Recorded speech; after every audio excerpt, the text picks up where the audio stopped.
Stealing Starlight by Kaiirin. Summary. She had been a cold mercenary for hire, and now was a frigid bodyguard. He just wanted to dance. She scowled upwards at the night sky, arms crossed. It had been a long day. Fight off the Decepticons, prove to Ultra Magnus that they were telling the truth, and defend against Centennial. That asshole. She now referred to him as Sir PMS. It was even better that he didn't know what it meant. And Sari had convinced him it was a good thing, a title of great honor. She smirked a little at the thought.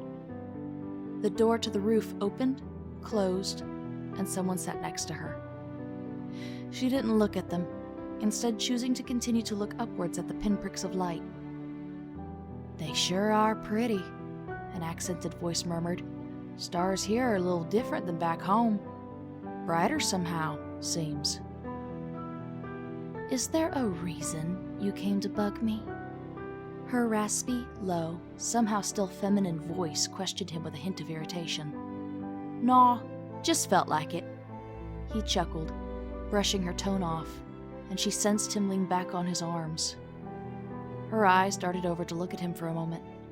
White armor with highlights of red and black, his blue visor unusually bright in the dark. Sighing through her nose, she looked back up at the night sky, tracing different constellations with her eyes. Hopefully, if she ignored him long enough, he would go away. "What's that noise?" her companion muttered, looking around. After a moment, the noise reached her ears as well. Cybertronian senses were far more efficient than humans, so it came as no surprise. She listened closely, soaking in the noise.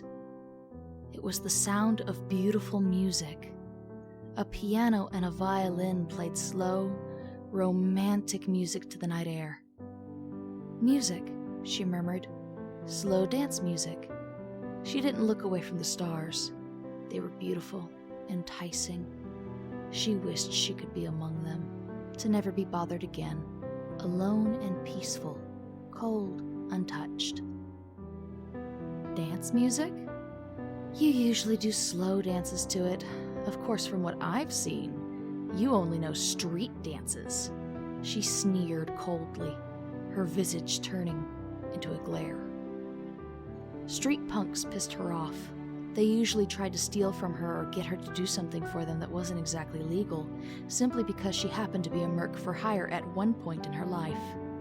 Something that was rather well known due to the tattoo forever etched into her shoulder like a branding.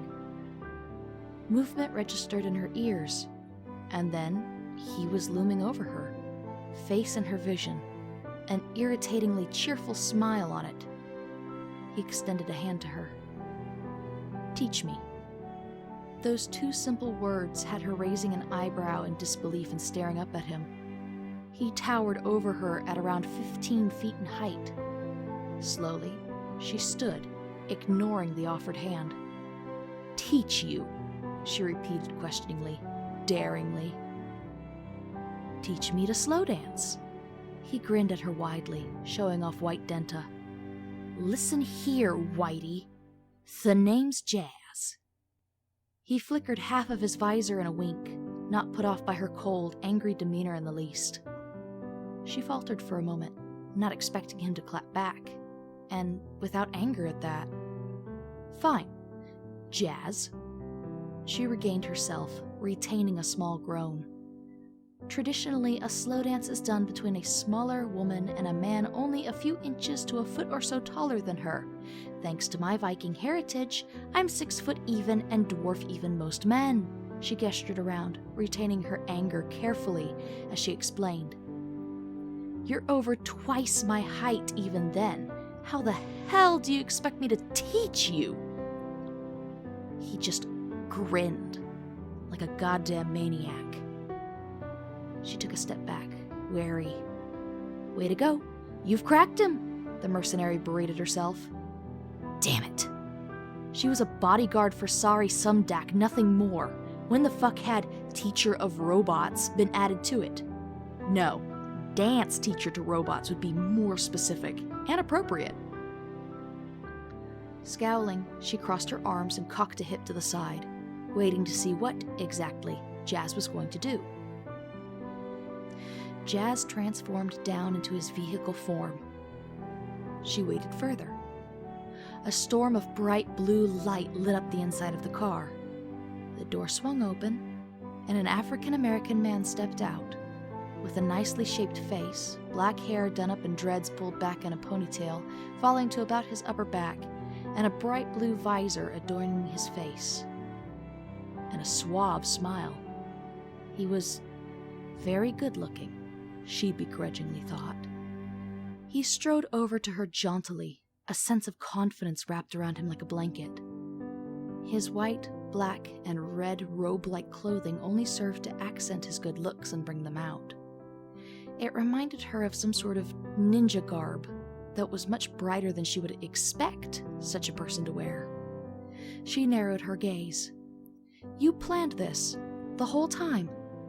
"Planned to what?" Jazz grinned innocently. "To use that." She waved a hand at the human version of him. "To do something. You planned this the whole time." "I admit, I borrowed the holo projector from Prowl, 'cause I thought it might come in handy. With a few modifications, it fit my needs perfectly. I think I'll get one of my own after this," he admitted, never losing his grin.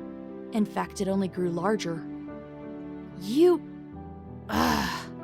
She groaned and rubbed her face. "Now you gotta teach me this dance."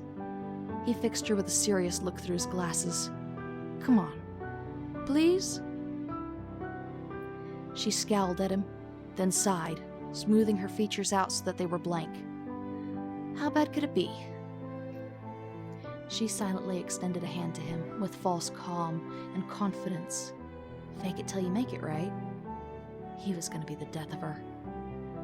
Jazz beamed and took it, grunting slightly when she yanked him to her with a slight smirk. "Now, your hands go here and here."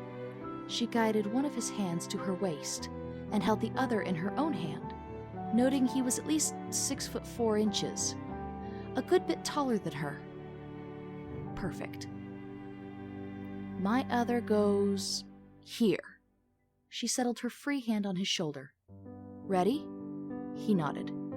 She blew air out of her nose in a sigh, listening to the music for a moment. "You just fall in rhythm with the music," she muttered. "Like so." She began to lead him through the motions. 1, 2, 3. 1, 2, 3. Jazz fell in step with her, learning quickly. She had to hand it to him. He never once stepped on her toes. Must be the ninja training coming into play. Before she knew it, she didn't even have to count or lead. Jazz simply fell into the motions and guided her with him, humming softly to the music. Without even realizing it, the cold mercenary laid her head on the mech's chest and closed her eyes. Never once had she been held like this. Never once had she gotten to dance with someone like this. The dance itself had been taught to her by a giant of a man from Russia. But after that, no one had been tall enough to lead her through the motions, or willing. This was nice, peaceful, even... No. She banished the thought. Better not to get too attached or think too deeply on it. It was enough to simply enjoy the moment, bask in it, and then let it go. After that, she would go back to being, well, her. What was expected of her. "Is that a smile I see?" Her eyes popped open and she smoothed her features out quickly. "No." Her blunt, defensive response made him pout. "Aw, don't worry, I won't tell no one," he promised her, gliding with her across the roof of the Autobot base. "You can smile all you want. Makes you look pretty." He grinned and she scowled, then slowly smiled again. It felt weird. It had been a long time since she had allowed herself to smile, even if it was just a small one. But something about Jazz just made her trust him. Damn him and his sneaky ninja ass. It was a nice ass, though. Jazz? Yeah? Thank you. He simply smiled and continued to hum softly along with the played music, gliding with her around the roof. They continued to dance well into the night.